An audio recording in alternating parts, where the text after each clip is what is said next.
ఉద్యోగం దొరకాలే కానీ సినిమా చూపిస్తామావా అంటూ వీర పర్ఫార్మెన్స్లతో రెచ్చిపోతారు మన రాజకీయ నాయకులు. దట్టు ఓటు బ్యాంకుల్ని ప్రభావితం చేసే అంశాలు దొరికితే ఇంకాస్త రెచ్చిపోతారు. ఇప్పుడు తెలంగాణలో ఆ రంగస్థలమే మొదలైంది. టౌన్ పనిగా బీసీ బంధు తేల్చుకుందాం రా అంటూ కుస్తీ పట్లు మొదలు పెట్టేశాయి. బీసీలతో బంధుత్వం కలుపుకోవడానికి తనివి తీరా పోటీ పడ్డాయి ఆ మూడు ప్రధాన పార్టీలు. కుల సర్వే జరుగుతూ ఉంది. కుల సర్వే ఆధారంగా రేపు రిజర్వేషన్లు వస్తే దాదాపు 26 వేల ఉద్యోగాలు అంటే బీసీలకి ప్రాతినిధ్యం ఇచ్చే అవకాశం వస్తుంది. మాయదారి మాటలతోని మోసపూరితమైనటువంటి పనులతోని ప్రజల్ని దయచేసి మభ్యపెట్టకండి. మీరు సంపూర్ణంగా కులగణన చేయండి, బీసీలకు న్యాయం చేయండి. 42% స్థానిక సంస్థల్లో బీసీలకు రిజర్వేషన్ దక్కే వరకు పోరాటం ఆగదని చెప్పి కూడా ఈ రేవంత్ రెడ్డి ప్రభుత్వాన్ని భారతీయ జనతా పార్టీ హెచ్చరిస్తాం. 3 పార్టీలు, 3 సభలు, ఒకటే నినాదం, జయహో బీసీ. ఒకటే ఉద్దేశం, బీసీలను ప్రసన్నం చేసుకోవడం. దేశపు తొలి మహిళా ఉపాధ్యాయురాలు, అణగారిన వర్గాలకు దిక్సూచి సావిత్రిబాయి పూలే జయంతి సందర్భంగా పార్టీలన్నీ పోటాపోటీ సభలతో హోరెత్తిస్తున్నాయి. ఇదే సందర్భంలో తెలంగాణ రాజకీయాల్లో బీసీ మంటలు మళ్లీ రాజుకున్నాయి. హైదరాబాద్ ఇందిరా పార్క్ దగ్గర బీసీ తెలంగాణ జాగృతి ఆధ్వర్యంలో జరిగిన బీసీ మహాధర్నాకు నేతృత్వం వహించిన ఎమ్మెల్సీ కవిత రూలింగ్ పార్టీని తూర్పారబట్టారు. బీసీ డి నుండి ఏలో ముదిరాజులను మారుస్తామని ఇదే ముఖ్యమంత్రి గారు మాట ఇచ్చిండ్రు. ఆ మాట మర్చిపోయారు. ఇవాళ మా విశ్వకర్మ తమ్ములు ఉన్నారు, అనేకమైన కష్టాలలో వాళ్ళు ఉన్నారు. కానీ వారి గురించి కనీసం ఆలోచన చేసి ఒక రివ్యూ చేసి ముఖ్యమంత్రి గారు మానవతా దృక్పథంతో కూడా వ్యవహారం చేయనటువంటి పరిస్థితి ఉన్నది. ఇట్లా బీసీలలో ఉన్నటువంటి 130 కులాలలో ఒక్కొక్కరికి ఒక్కొక్క సమస్య ఉన్నది. ఆనాడు మరి తెలంగాణ రాష్ట్రం తెచ్చుకున్నాక ఇది సబ్బండ వర్ణాల రాష్ట్రం అని చెప్పి చాలా ఓపికతోని మనం ఎంతో మందికి ఎన్నో పనులు చేసుకున్నాం. కానీ ఇప్పుడున్నటువంటి ప్రభుత్వం ఆ పనులేవి చేయకపోగా వారిని మరి విస్మరిస్తున్నటువంటి పరిస్థితి. రవీంద్ర భారతిలో బీసీ మహిళా సంక్షేమ సంఘం ఆధ్వర్యంలో సావిత్రిబాయి పూలే 194వ జయంతి ఉత్సవాలు జరిగాయి. ముఖ్య అతిథిగా పాల్గొన్నారు పీసీసీ అధ్యక్షులు మహేష్ కుమార్ గౌడ్. బీఆర్ఎస్ ను సూటిగా టార్గెట్ చేశారు. మోసం చేసిన వారు,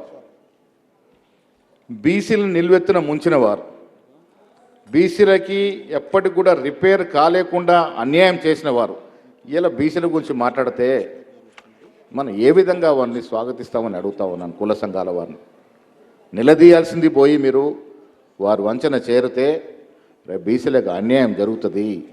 కాంగ్రెస్ పార్టీ చేసిన కార్యక్రమాల్ని స్వాగతించండి, ఇంకా తప్పులుంటే చెప్పండి. అటు కమలం పార్టీ సైతం బీసీల కోసం మేము సైతం అంటూ స్వరం పెంచింది. హైదరాబాద్ లోని బీజేపీ కార్యాలయంలో జరిగిన సావిత్రిబాయి పూలే జయంతి సభలో ఎంపీ లక్ష్మణ్ పాల్గొన్నారు. బీసీలు కేవలం ఓటు బ్యాంకుగా మారిపోయారని, బీసీల విషయంలో కాంగ్రెస్ బీఆర్ఎస్ కూని రాగాలు తీస్తున్నాయని ఆరోపించారు. బీసీలకు పెద్దపీట వేసిన పార్టీ బీజేపీ మాత్రమే అన్నారు. ఇవాళ భారతీయ జనతా పార్టీ ఒక బీసీని ప్రధానమంత్రి చేయడమే కాకుండా ఈ దేశ చరిత్రలో 27 మందిని కేంద్రంలో మంత్రివర్గంలో స్థానం కల్పించింది ఓబీసీలకు. అది నరేంద్ర మోడీ ప్రభుత్వమే, భారతీయ జనతా పార్టీ మాత్రమే. జాతీయ బీసీ కమిషన్కు రాజ్యాంగ హోదా కల్పించి బీసీల యొక్క అధికారాలను, ఏ రకంగా వాళ్ళ హక్కులను కాపాడుతున్నటువంటి ప్రభుత్వం ఇవాళ భారతీయ జనతా పార్టీ. బీసీలను ఇవాళ ముఖ్యమంత్రులుగా, మంత్రులుగా ఇవాళ భారతీయ జనతా పార్టీ చేస్తూ ఉంటే, చివరికి మొన్న ఎన్నికల్లో మీరు అవకాశం ఇస్తే ప్రజలు తెలంగాణలో మొదటి ముఖ్యమంత్రి బీసీని చేస్తామని చెప్పిన పార్టీ భారతీయ జనతా పార్టీ. కాబట్టి ఈ రేవంత్ రెడ్డి గారు, గతంలో కేసీఆర్ గారు బీసీలను ఓటర్లుగానే వాడుకున్నారు. కామారెడ్డి బీసీ డిక్లరేషన్ అమలు చేయాలని, బీసీలకు 42% రిజర్వేషన్లు ఇవ్వాల్సిందే అని బీసీ గర్జనలో డిమాండ్ చేశారు నేతలు. కానీ ఇందిరా పార్క్ దగ్గర జరిగిన బీసీ సభపై విమర్శలు అందుకున్నారు కాంగ్రెస్ నేతలు. ఒకవైపు హామీలు అమలు చేస్తోంటే, బీసీ జనగణన షురూ అవుతోంటే బీసీ ఉద్యమాలు ఎందుకని ప్రశ్నించారు. బీఆర్ఎస్ నేతల మాటల్ని నమ్మద్దంటూ బీసీ నేతల్ని కోరారు. 10 ఏళ్లు అధికారంలో ఉన్నప్పుడు బీసీలు మర్చిపోయిన వాళ్లు అధికారం కోల్పోగానే బీసీ పాట పాడుతున్నారని ఆరోపిస్తోంది కాంగ్రెస్ పార్టీ. స్థానిక సంస్థల్లో బీసీ రిజర్వేషన్లను 34 నుంచి 23% తగ్గించింది.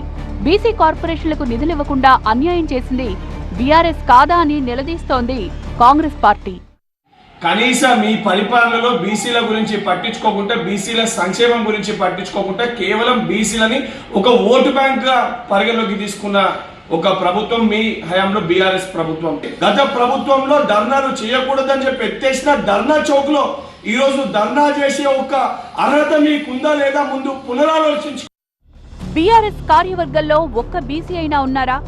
బీసీ కులగణనకు మీ పార్టీ ప్రోత్సాహం ఇస్తోందా? గత ఎన్నికల్లో ముదిరాజులకు ఒక్క సీటైనా ఇచ్చారా?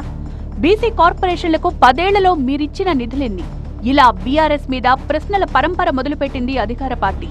బీసీలకిచ్చిన హామీలు గుర్తున్నాయి, ఎవరూ ధర్నాలు చేయాల్సిన అవసరం లేదని సుద్దులు చెప్తోంది కూడా. ఇలాంటి మీటింగులు పెట్టి కేవలం మేము చెప్తేనే అయిందని చెప్పడానికి మీరు ప్రయత్నం చేస్తున్నారు. నువ్వు చెప్పినా చెప్పకపోయినా 6 డిక్లరేషన్, అదేవిధంగా 42 కామారెడ్డిలో చేసిన డిక్లరేషన్ అన్నాడు. 2 గంటలను లోకల్ బాడీలో ఇవ్వడానికి చాలా ప్రయత్నం చేస్తున్నాం, చేసి తీరుతాం.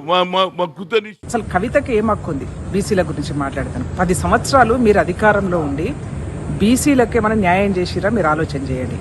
మేము ఇప్పటికి కూడా అడుగుతా ఉన్నాం, నిజంగా కవితమ్మ గారు నీకు చిత్తశుద్ధి ఉంటే, బీసీల మీద ప్రేమ ఉంటే ఫస్ట్ మీ పార్టీ అధ్యక్షుడిగా బీసీని నియమించండి. కులగణన పూర్తయితే దాని ద్వారా బీసీలకు ఏ దామాషాలో రిజర్వేషన్లు ఇవ్వాలో తేలుతుందని, స్థానిక సంస్థల ఎన్నికల నుంచే బీసీ రిజర్వేషన్లు అమలు చేస్తామని కాంగ్రెస్ చెప్తోంటే అదంతా బూటకమంటోంది బీఆర్ఎస్.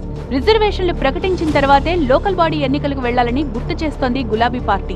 ఆ 2 పార్టీలవి కపట ప్రేమలని, బీసీని ప్రధానమంత్రిని చేసిన ఘనత తమదే అని బీజేపీ వాదిస్తోంది. ఇలా సావిత్రిబాయి పూలే జయంతి సందర్భాన్ని తమకనువుగా మార్చుకుంటూ 3 పార్టీలు పోటాపోటీగా బీసీ ఓటు బ్యాంకుల్ని కదిలించే ప్రయత్నం చేశాయి.